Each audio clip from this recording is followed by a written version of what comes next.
Promotional consideration for the Run Eat Drink podcast is provided by the Hilton Orlando Bonnet Creek.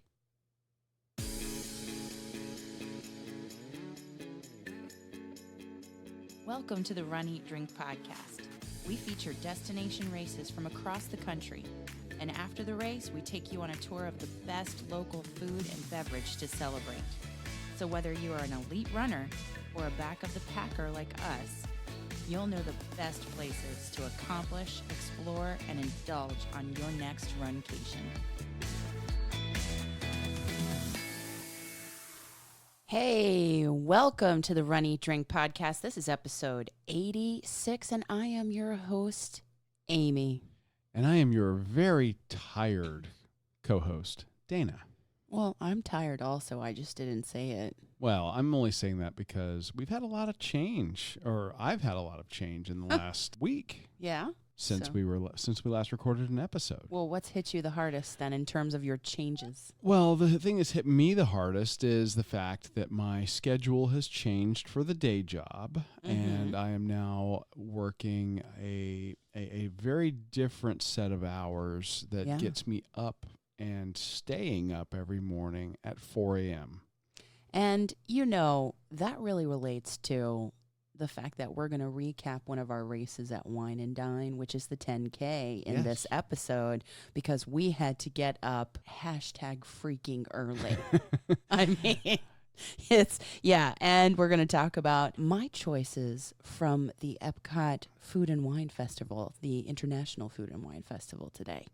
So, yes, one of your changes really connects to the experience of the race weekend at Walt Disney World. Well, this was a training run of sorts, and in a way, I got to train to get up early because our wake up for the Wine and Dine half marathon weekend was 1 or 1:30 a.m. each day. Yeah, even though we fell back an hour, people, we still got up at the appointed 1 a.m. or 1:30 a.m. because we're crazy enough to want to be as far front in our corral as possible. And it worked. It was a good strategy, although we'll sure. It worked out better on the second day than on the first day, but let's talk about that. You kind of led us right into that, the pre-race portion of the 10K, which was the Saturday race on the half marathon weekend. As we've talked about, this isn't the Lemire's 2-course challenge. No, it was when they had the inaugural 2-course challenge, it was branded as Lumiere's, and all of the medals and things were very Beauty and the Beast themed. It's since just been branded the 2-course challenge because they changed themes for the medals and the artwork on the T-shirts from year to year. So gotcha. Yeah, and this year, surprise, surprise, the 10K was Frozen themed. Frozen or Frozen 2 themed. Because of the sequel that's coming. It's almost as if they planned that. Right? The Disney marketing machine is in full effect. But they had a sweet looking medal. But to earn that, we have to tell you how we got there. Yeah. So let's kind of walk you guys through. Like we said, we're doing a 3-episode series that kind of walks you through what you can expect when you're doing one of these challenge weekends at Walt Disney World in Orlando, whether it's the Wine and Dine 2-course challenge, whether it is marathon weekend. Wine and Dine happens to be our favorite. Could be the Princess, which we've never done. Princess, which is still on the to-do list. Or it could be Star Wars. Yes, one of the Star Wars runs. Or if Disney ever gets off their collective behinds and starts the California races again. You're hostile about that. Maybe it's the Disney Plus launch that's got me, I'm all marveled up. Today. So You know what? I just want to say before you launch into that, we've had a lot of people reach out to us on social media at Run Eat Drink Pod on Twitter and at Running Drink Podcast on Instagram and Facebook. And they have said, hey, your episode last week, it really is getting us in the spirit of getting ready for marathon weekend coming in January, and the good tips and tricks and things that we got to get in gear and think about as we gear up for the race weekend. So, well, that's the whole reason for doing it. We want to put some tools in your toolbox, some arrows in your quiver so that you can get the most out of any runcation that you do. And since we're heading into the marathon weekend season right after the first of the year, this is consider this homework. Right. Well, but fun homework. Yeah. It's delicious fun. Homework. It's like takeout learning. Takeout learning. I like that. Yeah. So last episode, we talked about the expo and packet pickup and kind of the pre-race aspects of the weekend. Yes. And today, on this week's episode, we're going to talk about the 10K itself. Oh, yes. And it was Saturday because on race weekend, if you have a challenge incorporated into the weekend like this, you have a 5K on Friday, a 10K on Saturday, and a half marathon on Sunday. I mean, marathon weekend just goes all out and starts the 5K on Thursday, 10K on Friday, half marathon on Saturday, and then the full marathon on Sunday. But this was just 3 races, 5K, 10K, half. And we did not do the 5K, just to be clear. clear. But that medal looked really sweet. It actually had a great medal, and I liked the shirts that we saw in the merchandise section. They were really, really nice this year. So kudos to the art design folks that were doing the merchandise and the medal design. Love it. Just make more magnets. Yes, please. More car magnets. Please. So the 10K, 6.2 miles. Saturday. And it started, for us, it started at 1:30 a.m. Yes. And really that's because we like to get up, and I like to do yoga and use the BFF and kind of get really kind of loose, and then so we have enough time to get on our race gear, make sure we haven't forgotten anything, and then park at Epcot to be bused to the Magic Kingdom start. Yeah, usually if you're staying on property and you're at one of the race host hotels, they'll have transportation starting at about 3 a.m. heading over. Very early, yeah. So they start fairly early over there. We were fortunate enough to be staying at the Hilton Orlando Bonnet Creek, the folks who were kind enough to provide some promotional consideration for this episode. Great hotel. This is a hotel that we have chosen for many, many years. We talk about them providing promotional consideration. I joked last week about I kind of felt guilty because we'd have been talking about them anyway. It's absolutely true. We stay there. Now, Hilton Orlando Bonnet Creek does race day transportation for the half marathon only. Not the 10K. Not the 10K. So we chose to drive over. And I'll tell you, I like driving over. And the reason for that is if you drive over and you're wanting to get up towards the front of your corral, you get in, you get parked. Disney does a fantastic job of the parking in the morning. It's crowded, without a doubt. Sure. But it moves. So you're not spending a lot of time in line in your car. So they're getting cars parked very quickly, very efficiently, and then you're walking over. We arrived probably about 3:45, 4 o'clock is when we actually pulled into Epcot and got parked. By the time we got through the bag check and security, when I say bag check, I mean the security folks checking your bag if you have a bag. And then go load up on the bus. We probably got over to Magic Kingdom by 4:20, 4:25. Yeah. Sound about I'd right? say that sounds about right. So the corrals had already been opened when we made it there. And there is a nice area with porta potties set up and music and a pre-race DJ outside of the corrals for any spectators, family members, and friends that have come with you to be your support, to be your cheer squad, but maybe not necessarily to run the race. So they have a nice little area. They had Joffrey's coffee. They have a Joffrey's coffee like food truck thing set up. They do have some breakfast items set up at a food and beverage tent. Yeah. They also do, and it's hard to believe at that time of the morning, they do character photos that are themed to the race. So if you're doing wine and dine, it's usually one of the characters in like chef's garb. Oh, like Chef Mickey. Yeah, Chef Mickey. If you're doing Star Wars, they'll have, Star Wars themed characters, that type of thing. But the lines, they're insane. For character photos were over an hour. And it didn't matter. And we got there at 4:30. And we're like, whoa, the first wave of runners or wheelchair racers, that's like 5:30. Yes, that was so 5:30. You'd have to stay in line, get the character. If you're a runner, I don't know if you can do that. I think some of that is really more for the family and the cheer squad folks. I guess. So we don't typically stand in those lines. We have in the past from when they're shorter, but by the time we got over there at that time of morning, it was an hour plus for all of the character stuff. I can't do it. I have to get in there and get my mindset right. So they've got that initial area you were talking about, the DJ, and they're doing, group dances, YMCA, and Macarena. just having a ton of fun. Yeah. And then you keep going further back and you head over to the corrals. Pro tip, if you get to the race and you got to use the porta potties, because the initial set of porta potties have a huge line. They always do. Usually at the time that we arrived, it did. Keep going all the way back to the corrals. If you're a runner. Go on back there.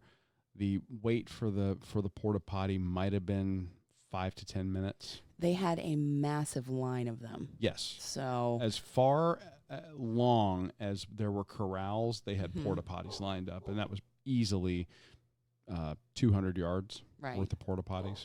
So tons to use, but still, you had about a 5-minute wait, 5 to 10 at each one. So, if at all possible, you want to take care of nature stops, at the hotel before coming there. Bio breaks. What a great party, though, because once you get over there to where the runners are, they have another stage. That's where your race announcers are. And prior to your race announcers, you have a DJ that's trying to pit one corral against another to kind of party games, dance competitions, like kind of keeping you warm or warmed up, rather. You know what I mean? So you get over there towards the corrals. You go do your bio break. Time to get in the corral. Now, we were trying to get up towards the front of the corral. Yeah. And by the time we got there, we got about to the middle of the 10K corral. Yeah. And when I say the middle, I mean, I think that we may have posted some photos. I don't know that we have yet, but they had corrals A through F, and we were in the very last corral. Yes. For the 10K. For the 10K. And I don't know if I have talked about this at any length on any of the shows, but I just have a fear of the balloon ladies. As nice as they are, I don't want to be anywhere near them to start off because I want to relax and I want to run my race at my pace. So if I don't see them, it's a better day for me. Absolutely. Even though they are nice, nice ladies. The strategy is to get to the front of the corral because the corral is broken up into waves.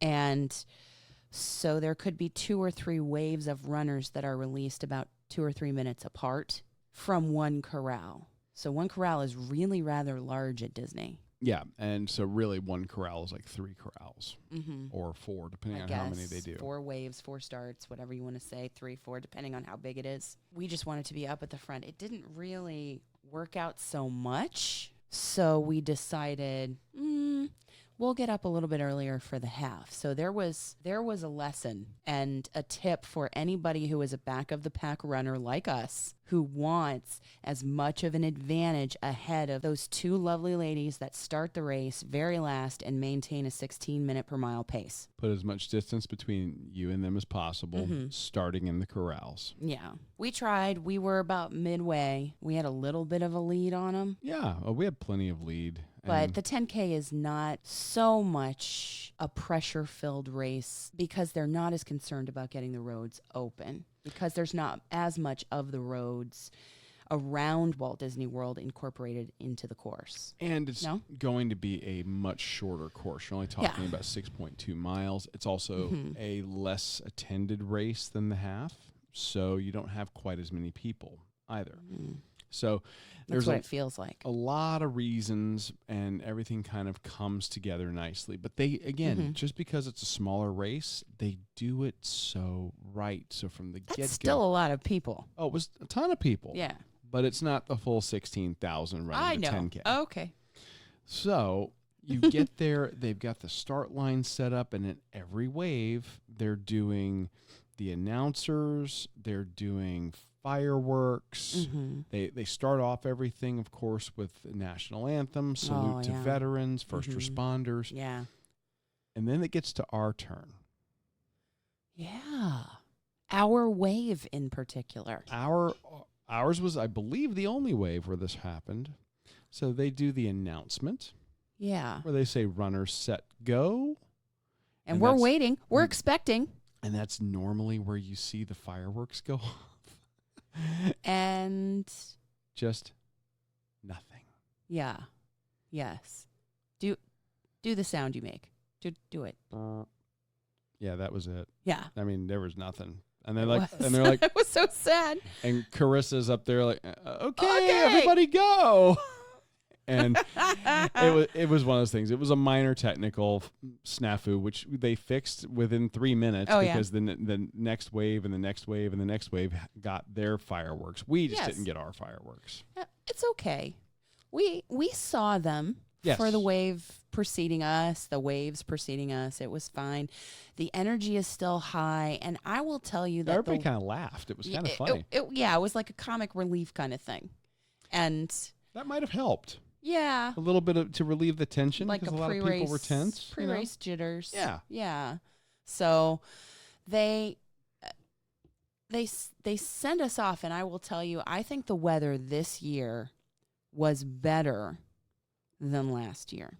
Without a doubt. And I know that the Wine and Dine weekend has taken a lot of complaints on for past years and having such weather troubles that they have changed from a nighttime race to a daytime race. Sadly. Yeah. We didn't have bad weather. Oh, absolutely not. You know, this was very mild by comparison to some of the footage that I looked at from our episodes last year. I did the exact same thing. Because you could see the lights and then you could see the humidity coming off the lights. You know how it kind of... The halo. Yeah. It was steamy. A lot of people, again, when you're running a Walt Disney World race, do not underestimate the heat if it's a warmer months race, and never underestimate the humidity there, because even under the best temperature conditions, Walt Disney World is built on a swamp. There's a reason that he got the land so cheap. Hydrate and dress appropriately according to the weather forecast as close to race day as possible. That's what I would say. Yeah, and even on cooler weather runs or races there, you may end up sweating a lot from the humidity or getting rained on. And once you get warmed up, it's just, So things to consider. So talk a little bit about the strategy for this race. Our strategy? Yeah. Well, we did have a strategy where we thought you were going to fall back a couple of waves, but that didn't really work out. Now, once I walked you up to the middle of the corral rapidly filled in behind us. And there was no room to move. And that was it. I just looked at you and said, I don't think I'm going to be able to fall back like I had planned. So here we are. That's okay. So we crossed the start and we took the traditional path of coming out of the parking lot and turning onto the roads. And I fully expected there to be like high school bands there.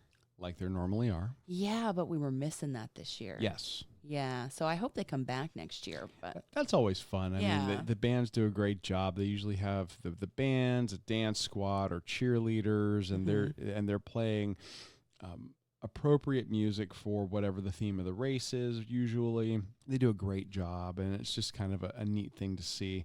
The course at the first mile, very narrow, or until the first mile, very narrow. I mean, they had on-course entertainment and music and things to kind of keep it lively. But really, it was a bridge between where we started and to get us into Epcot. Yes. Yeah. And in Epcot, normally on the 10K course, we're looking at taking a full lap around the World Showcase. That did not happen this year. Not so much. Not so much. It was like half of it. You kind of came in the front. Again, this course, for the majority of this course, stayed very narrow. Mm-hmm.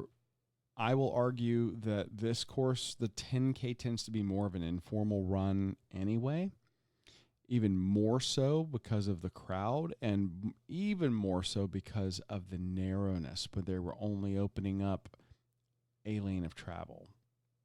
Where they were only at mile 2, you end up coming off of that road, going onto this off ramp, and that as you're going around that off ramp, you're at an angle. And I did take some photos and video of that.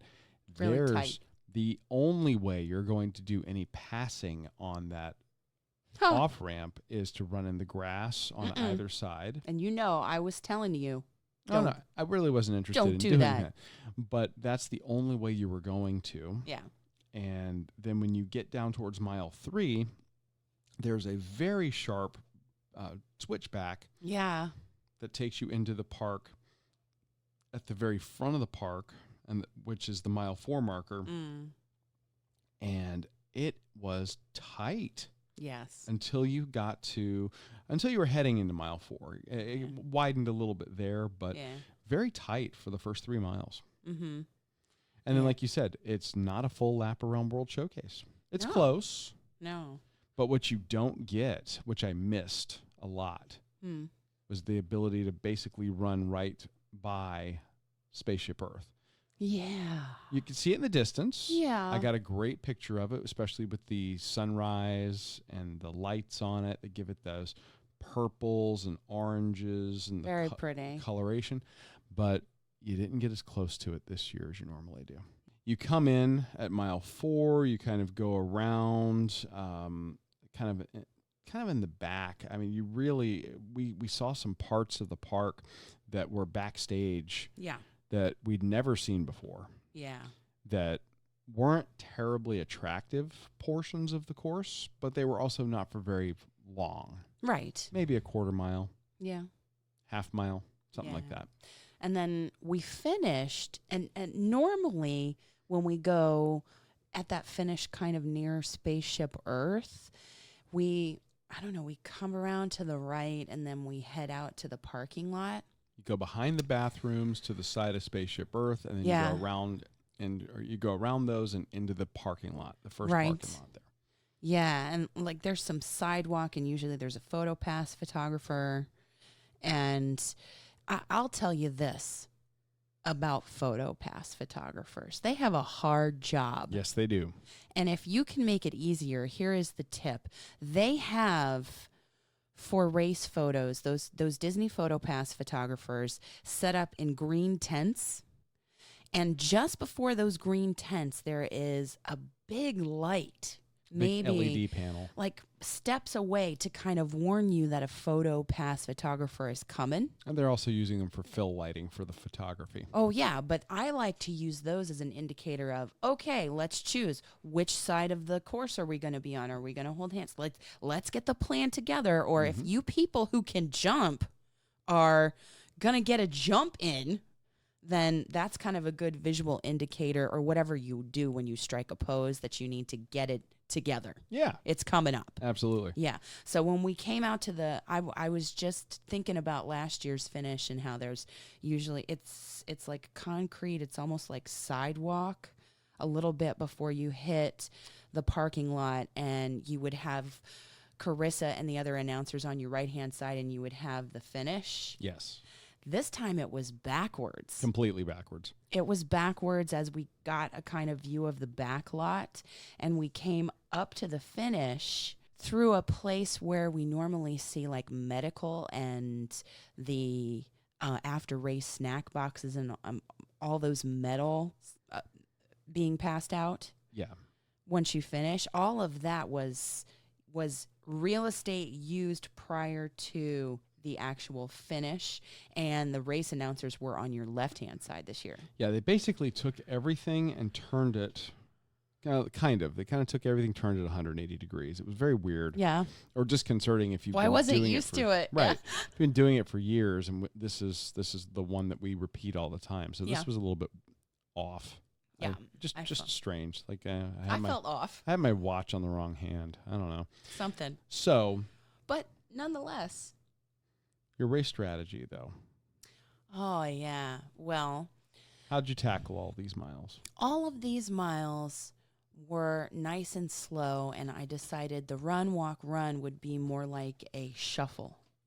I've been talking about how we've been in communication with Jeff Galloway. He's our e-coach, and he's also a Run Disney training consultant, and he actually spoke at the Race Expo. I think we got some live Instagram and Facebook video of his chat, of his Q&A. And in his communication with me, he was adamant about, here, try the lower ratios, and when you get to the race weekend, walk as much of the 10K as possible. So really, I just tried to do walking and then a little bit of a quick shuffle for a couple of seconds just to break up the run. And that seemed to really help. I think when I crossed the finish line, I was not really totally spent. I didn't speed up and try to pass a bunch of people at the end. It was really a conservative approach where I just kind of walked and shuffled and followed the advice of my coach, who we had on the podcast last week talking about a 2-course challenge. Yeah, so. I think that the holding back, in spite of maybe you're feeling great that first day, the 10K is just, I don't know, there's something, that's my favorite distance. So I know. The temptation is there for me to really pour it on and do a quick run. You're not the only one that it's a favorite of, because it sells out first all the time. The 5Ks and the 10Ks always sell out at Run Disney. I just think the 10K is a perfect distance. It's long enough to be really challenging, but it's short enough that by the time you're starting to go, man, what did I sign up for? You're done. You know? There you go. So great strategy. I think it worked out really well. And we got a medal. And boy, was it a nice medal. Yeah. I talked about how I thought that the graphic design folks deserved a nod this year. Yeah. The Frozen medal had a couple of elements to it that I thought were really unique. You had a mixture of polished metal as well as brushed metal. And then you had blue glitter accents on it that made it look or gave you that hearkening to the ice from the movie Frozen. So just fantastic work on their part, and the ribbons were even really pretty, and they just did a bang-up job on the bling for the 10K. Yeah, I really liked it. I liked how we had some of the glittery blue outlining the metal and that brushed silver. Yeah. The brush kind of gives it the impression of it being frosted. Mm-hmm. And again, really great. Calls back to the whole theme of the movie. Mm-hmm. So really good. Got our medals, got to the end. They had the reunification area for family, the bag pickup. Yeah. They have post-race photo ops. You can go over there and still get your photos. Yep. You can get some breakfast. Yes. And you can get celebratory beverages, both alcoholic and non-alcoholic. We opted for a specific beer that was actually made just for Disney. I think we mentioned on the last show. Playa Linda, Titusville. Yeah. Out of Titusville. Yeah, Playa Linda Brewing. Very great. So very tasty. Fantastic. Very great. Great. Tasty. Great beer to cap off the race, and then we headed back to our hotel over at the Hilton Orlando Bonnet Creek for some quality time in the pool and the jacuzzi. So necessary. And then I think you went next door and got a massage at the Waldorf Astoria. Hey, the great thing is that the Waldorf is right next door to the Bonnet Creek, and they will take you. You didn't have to walk. In the golf cart. Come on. Over to the Waldorf spa, and you can go like half an hour, 2 hours ahead, whatever. All day you have access to the spa, and they'll do 50-minute massages. They'll do 80-minute customized massages. So they have great services at their companion resort. Oh, yeah. It's a gorgeous resort, and you can, when you stay at the Bonnet Creek, even use their pool if you wanted to. Sure. But I liked their steam room. I liked their spa. It's a great way to kind of make sure that you relax, get a nice massage, and keep loose for your second race of the weekend. And then for me, it was all about just hanging out in the lazy river and the cool water, and then hopping into the hot tub, let the jets work on my lower back and my legs, and then back into the lazy river. Yeah. And this is at the Bonnet Creek. And it's just, a very relaxing, fantastic vibe. Yep. We can't recommend that hotel enough, and we would be saying that even if they weren't sponsoring the episode. So check them out if you're heading to the Orlando area, HiltonBonnetCreek.com. Book your next stay there. Yeah, it is. Oh, looking at pictures right now, I'm just thinking, I just want to be go back there. Yeah, I just want to be back at Disney. I want to be back at the Hilton Bonnet Creek. But anyway, we got a bite to eat there too. They had their quick grab and go, and they have some fresh breakfast sandwiches every morning. We had some food there, but the real star of the show was the food over at the Food and Wine Festival. Oh yeah. And let me tell you, they had some unique offerings, some new offerings this year, and each of us kind of took turns picking some. Yes. And you picked a few that you're going to talk about today. Yes, and I let you try them. Oh, so yeah. You can weigh in as well. I absolutely will. Because sharing is caring. Sharing is caring. Sharing is caring. Well, they had a new booth, a new food booth that wasn't really internationally themed, but it was by Test Track, and it had coffee and donut offerings. Yeah. So I couldn't help but be tempted by it. I think I talked about it on our preview of the whole race weekend. Yes. And what we were looking forward to. They had strawberry dusted yeast donut holes. And this place is called... Oh, the Donut Box. The Donut Box. If I didn't say that. Yeah, the Donut Box. And it was cute. They had strawberry dusted yeast donut holes and like sugar and strawberry. And when you think donut holes, you think really small, but these were huge. You think almost golf ball sized. I think for a donut hole, these were almost baseball sized. Yeah. Donut holes. Yeah. And they were very dense. Very dense.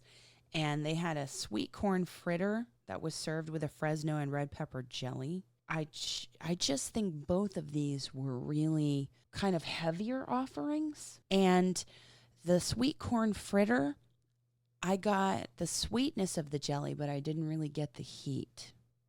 So I was really interested in these two. And it was new. And I know that a lot of people were probably curious about it. Like us. Like us. I don't know if it was my favorite of... I know it. Well, I'm just going to say, I know it wasn't my favorite of all the offerings that I chose. But if you like really dense donuts and you want bang for your buck, those strawberry yeast donut holes, that's a huge offering for very little money. Absolutely. They are big enough for two people to split. That order has either 4 or 6 in the order. I think it had 6. And it's huge. Yeah. And it's not terribly expensive for that one. No. I'm kind of with you. I think that I don't know if I want to say that I'm spoiled. I just have a particular type of donut that I really like. I like a Krispy Kreme style donut. Oh, yeah. I like something that's a little lighter, a little airier. Mm-hmm. That yeast donut is, I think, a regional thing. And it's very dense. It's got some chew to it. It does. Very different than what I grew up on. It's nothing like getting like even a box donut from like a grocery store, It's like like an borderline Entenmann's. hush puppy.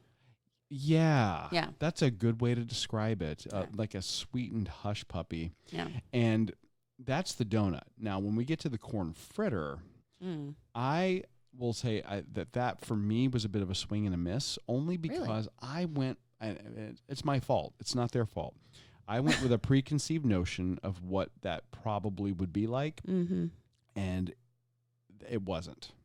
Okay. I was expecting a fritter much more akin to something like the like a conch like fritter? the conch fritters from DJ's Clam Shack, where it was going to be very moist and really just enough of the breading to kind of hold the corn together. Yeah.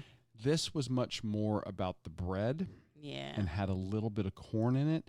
And I wanted some heat and some sweet from that Fresno and red pepper jelly, and I got sweet.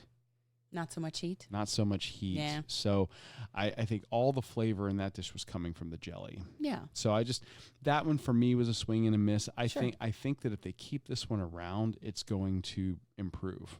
I think they'll evolve. When we get to the drink portion of the show, I really liked the beer offering there, and I'll talk more about that in the drink portion of the show. Absolutely.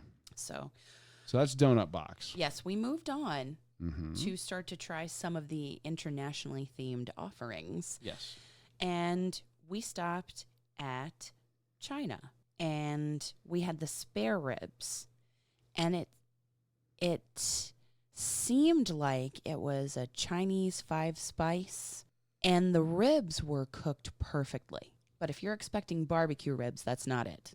It was like star anise flavors, or like a licoricey kind of flavor in the sauce and in the spice mix that went onto the ribs. The ribs were fall off the bone tender. So I think, I'm not sure I'm such a star anise fan. I know you're not a star anise fan. But I feel like if you're into that, you would love this. Yeah, I've seen some different 5-spice and 7-spice blends that do have it and don't have it. It just depends. They went with an option that very obviously did have star anise in it, and I tasted the rib. You weren't wrong. Those ribs, as far as the cook, perfect. Yeah, absolutely perfect.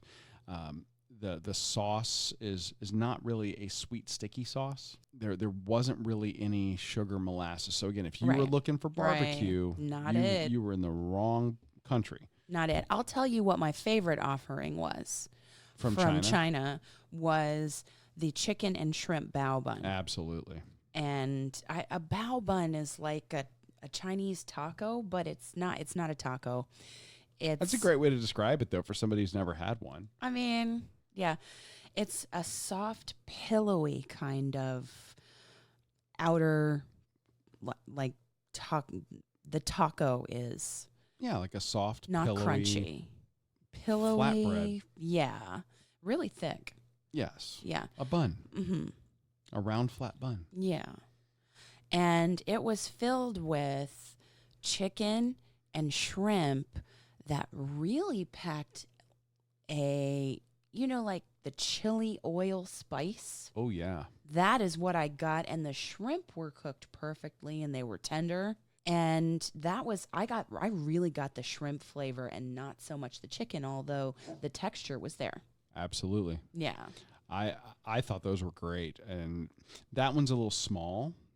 I think you only get one bun per order. Yeah, I could have seen two. I could have seen two, and I could have eaten two. For what we paid, yeah. For what we paid for it. But it was definitely my favorite offering from China. Yeah, without a doubt. Yeah. And then we moved on to Africa. And this was a very you kind of thing. Well, the description was that it was Kenyan coffee barbecue beef tenderloin. Come on. Come on, yes. With coffee and barbecue. With sweet potato and corn mealy pap. And kachambari slaw. I know I'm butchering this whole thing. I think you got that right. The I'm trying. kachambari slaw and the mealy pap. I'm trying, really. It was like a griddled polenta cake with a little bit of sweet slaw, and the beef was cooked a little bit better than medium rare. So like a medium. Mm-hmm. I mean, I think it was in between the two, but it was tender, and it had a dusting of curry and coffee, but curry was the overriding flavor. That was a good thing for me. I don't think you were as big a fan of the curry flavor on beef. I wouldn't say that I was disappointed in it. I would say that when you call something coffee barbecue beef tenderloin, You want it to be primarily coffee. So I think my expectation was there. Yep. And I went in expecting that, and then when I tasted it, not so much coffee, a lot of curry. Yes. Flavor. But I liked the corn mealy pap. Yeah. That polenta cake thing. That was great. That was really good. And again, it's beef tenderloin. Come on. Yeah. I'm a big fan of tenderloin. I am with you. I think that the description implied a stronger coffee flavor than you got. Yeah, I really think it should have been called curry. A coffee curry. Coffee curry, or maybe just curry. but it was very tasty. It was. It was. So I would do the Africa booth again. Okay. And maybe try a different offering there. Or I think that the quality of the meat was very good. Absolutely. But my two favorites, I've saved for last. Okay. Yeah, because Canada is a place we always have to go. Sure. We always have to visit the Canada booth for the Canadian cheddar cheese and bacon soup served with a pretzel roll. Absolutely. Yes. That's a must do. Yes. And then we got the Le Cellier wild mushroom beef filet mignon served with truffle butter sauce. So we got both offerings from Canada, and I'm just going to tell you, my mouth is watering talking about it right now. The cheddar cheese soup was smoky from the bacon.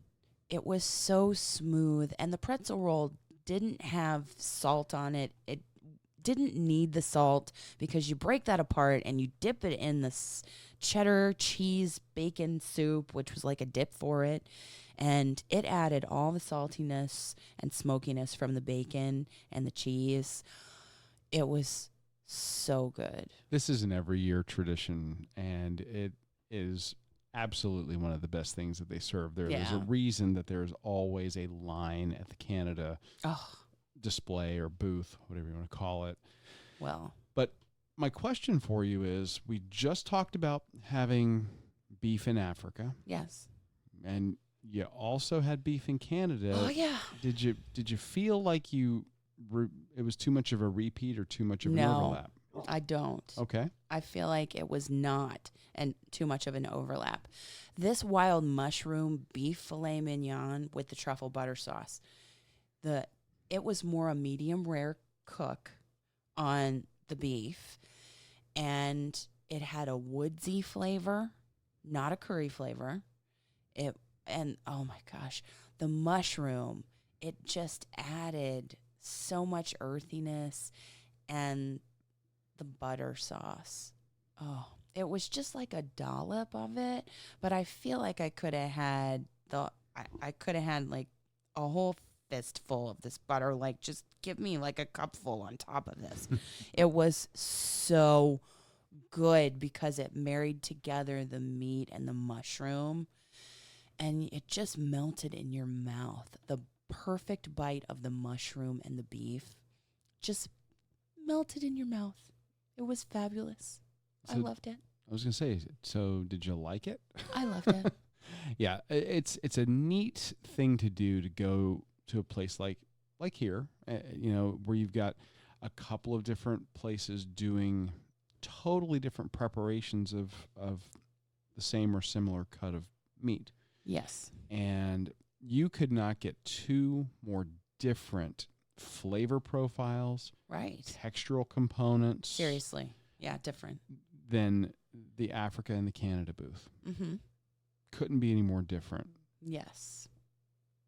That said, let's talk about your next country, because there might be a little bit of a comparison to be made between your next country and Canada. You mean there was a comparison between Canada and its fabulously tasty cheddar cheese and bacon soup served with a pretzel roll? Because we sauntered on to Ireland and they had a warm Irish cheddar cheese and stout dip served with Irish brown bread. And then, I'm not going to lie, we also had the roasted Irish sausage served with colcannon potatoes and onion gravy. But, we had just come from a cheddar cheese soup in Canada. Mm-hmm. And here is this cheddar and stout dip. And it was so tangy and just so flavorful. And I feel like the stout really punched up all of the flavors, like the tang in the cheese. It was so good. And it looked more to be, and I don't know if this is true or not, like a whiter cheddar. Absolutely. In Ireland than in Canada, because Canada's soup looked more like it had used an orange type cheddar. Absolutely. Yeah. So I think that Canada's offering is smokier, but then you just have that. Oh, it's like when you have a great white cheddar on a charcuterie plate. Mm-hmm. Only it was nice and melted, and then you had the soft Irish brown bread that had a little touch of sweetness to complement that tartness. And a little bit of that soda flavor to it as well. Oh, it was great. I absolutely love Ireland's offerings. Yes. They don't pretend that is a soup. They call it a dip because I think the sharpness of that white cheddar is very potent. It is. And might be a little much to try to eat as a soup. I'd try. But then you add in that stout, and the stout does punch up the flavors, but it also smooths it out. Yeah, true. To a certain extent. And I think when gives you a great body to it. Yeah, I think when we had it last year, it had like a grainier texture that was more smoothed out this year. You have a better memory than I don't do, know. as far as that goes. But that could have been anything from a little too much flour in this batch or whatever the case may be. But the flavor, spot on. I love it. And you mentioned the Irish sausage with colcannon potatoes and onion gravy. I mean, they're basically like Irish breakfast links. Yeah. But the potatoes are fantastic. The gravy was just rich, flavorful. Oh, who doesn't like a dark onion gravy? Come on. Buttery potatoes and a sausage that had a smoother grind to it. Just great. Absolutely. Great. So Canada and Ireland are clearly my favorite. So was there a clear winner? That's so hard. I can't really choose. Like, why do I have to choose? Why can't I have them both? No, I was just curious because, we talked about the fact that, Africa and Canada were so different with their preparation. I just didn't know if you had a clear winner between Ireland and Canada. Well, what your thoughts were there. I think you visit Canada for the filet. Oh, really? And the soup. No. But I think the filet wins out over Africa. Okay. Africa's offering. And I think that Ireland's cheddar cheese and stout dip has a very slight edge. Okay. But I want them both. They're they're similar, but they're not the same. The bread is so different from one to the other. I mean, I love the pretzel roll. I love a pretzel roll for hot dogs or burgers. Yeah. It's great in this offering from the country. Yeah. But I also love Irish brown bread. Oh, it's just got that sweetness. It's hard. I don't know. It's a hard one. I agree. Do I make you choose? You can try. I think that overall I would probably have to default to the Irish cheese dip. Oh, we both like it the best. Yeah, I would have to default to that. If you had to skip it, if we were short on time and we could only do one, you would do Ireland? I would do Ireland. But that's also because of their total bench of everything they offer there. Well, that's true. Because you've got the sausage, you've got the soup, and then you've got the drinks we're going to be talking about. Oh, yes. As we are now heading into the drink portion of the show. I know. We got to do it. So we're going to rewind and take you back right down the list here.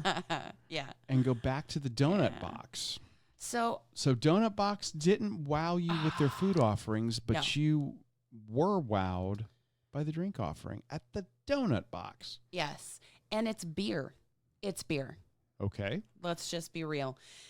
Central 28 Beer Company, Boston Cream Donut Ale out of DeBary, Florida, which is 5.2 ABV. Yep. Now, from the name, you would think, Boston Cream Donut Ale, it's like a dessert in a cup. That's what you would think. However, no, it tasted more like a coffee ale than a donut ale or a sweet dessert beer. It was almost like I had coffee beans and I was eating them like, those chocolate-covered espresso beans, like that. I couldn't agree more. But the body was light. This is a light beer, light in color. It's not heavy like a stout or a dessert, a lot of dessert beers. We've tried some donut ales in the past, and some companies really, they go way overboard trying to capture a donut flavor. They're trying. I think that the strength of this beer came from the fact that the donutiness of this came on the aroma after you swallowed. Yeah, I didn't get it in the tasting of the beer itself. I got a coffee flavor. Did you get a coffee flavor? I actually, knowing what it was, I actually was like, okay, I can see what they mean by a Boston cream donut. So no, really? Yeah, I was getting what you're talking. I did not. Well, what you're tasting as coffee, I was interpreting, and again, maybe it's because I knew what it was. If I was doing a blind tasting, I might say it was a coffee ale of some sort. Oh, but knowing what it was, I was like, yeah, okay, that's the chocolate ganache on top, and that kind of vanilla-y note that you're getting, that's the custard. And so I could see what they were going for. Okay, well. But again, it may be partially self-fulfilling.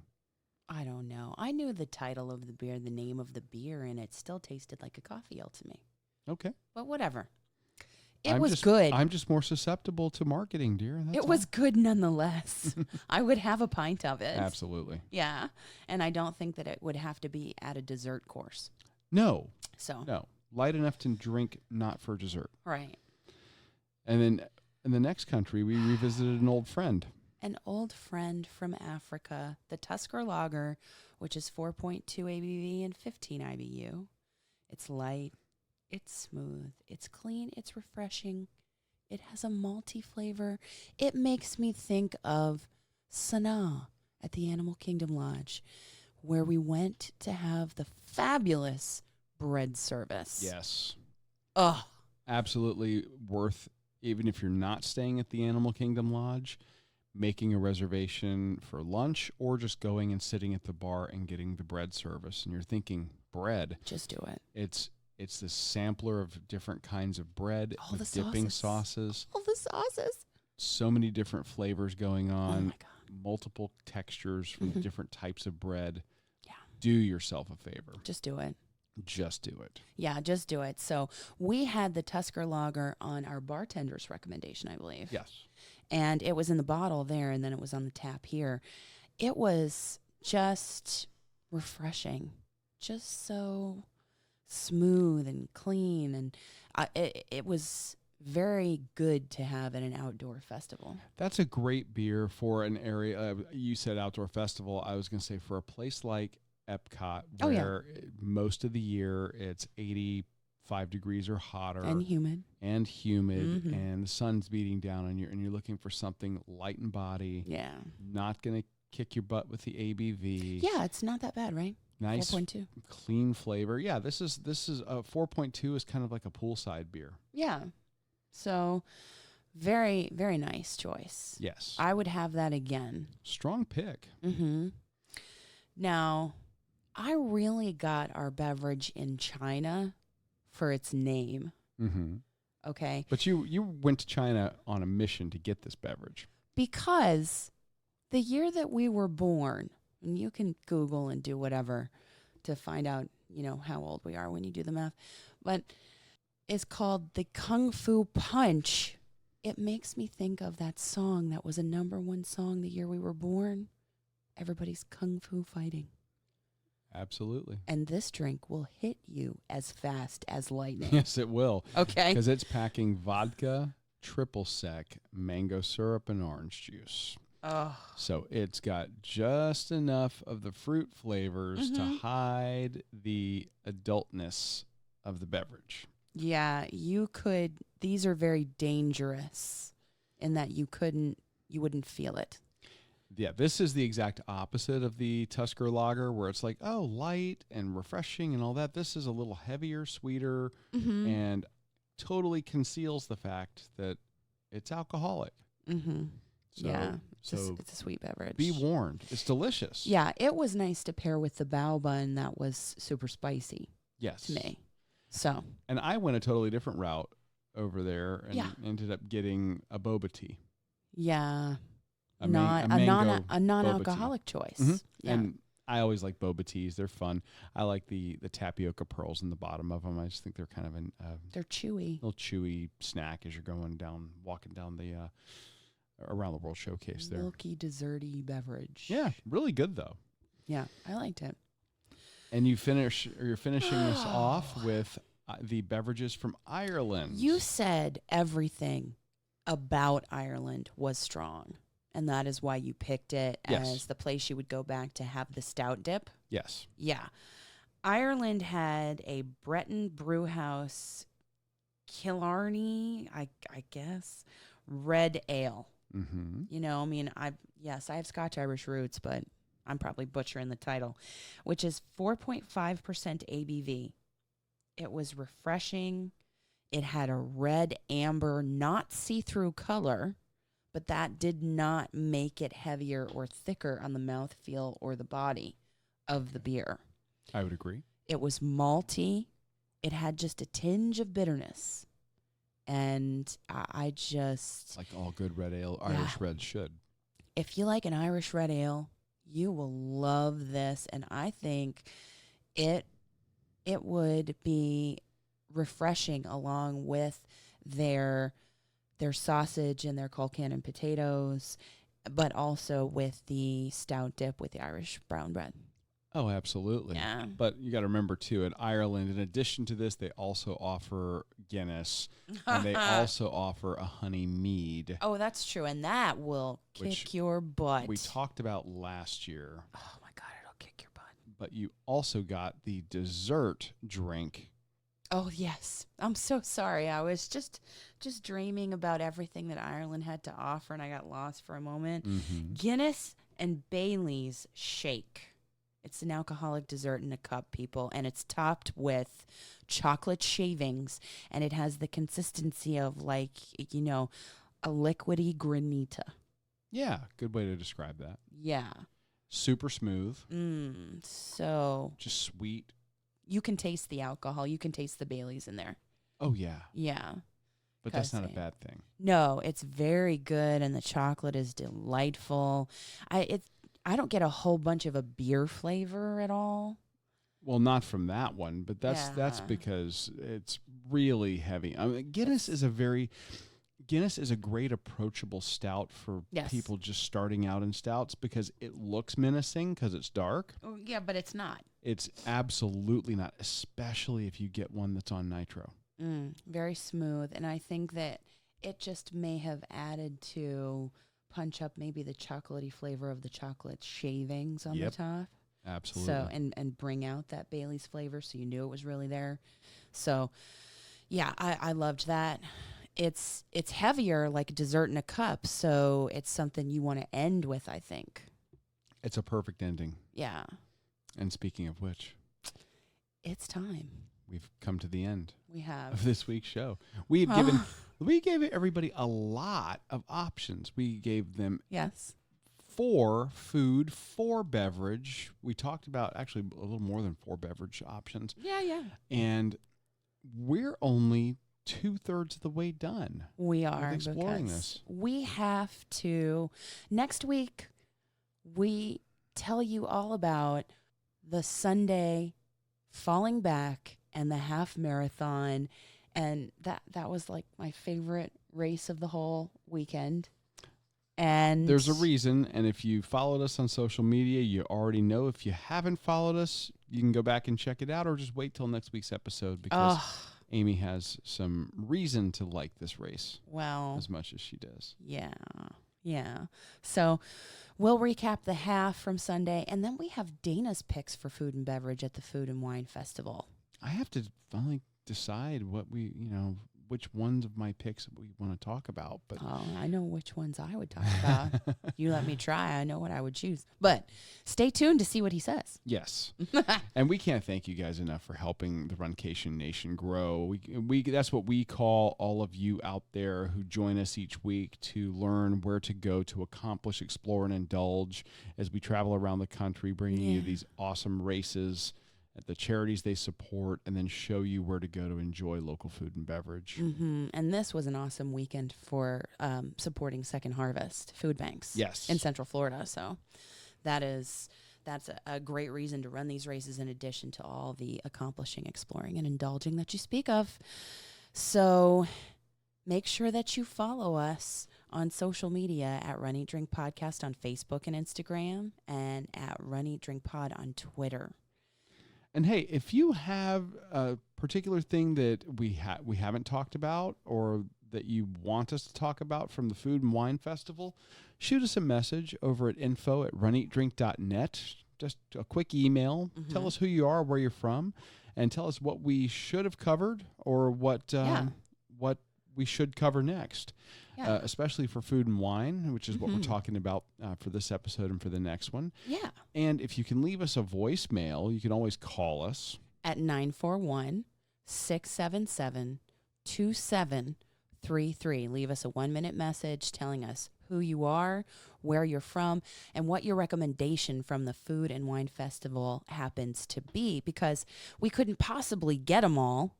So give us a review that we can share, because the Food and Wine Festival is going on a little longer this year.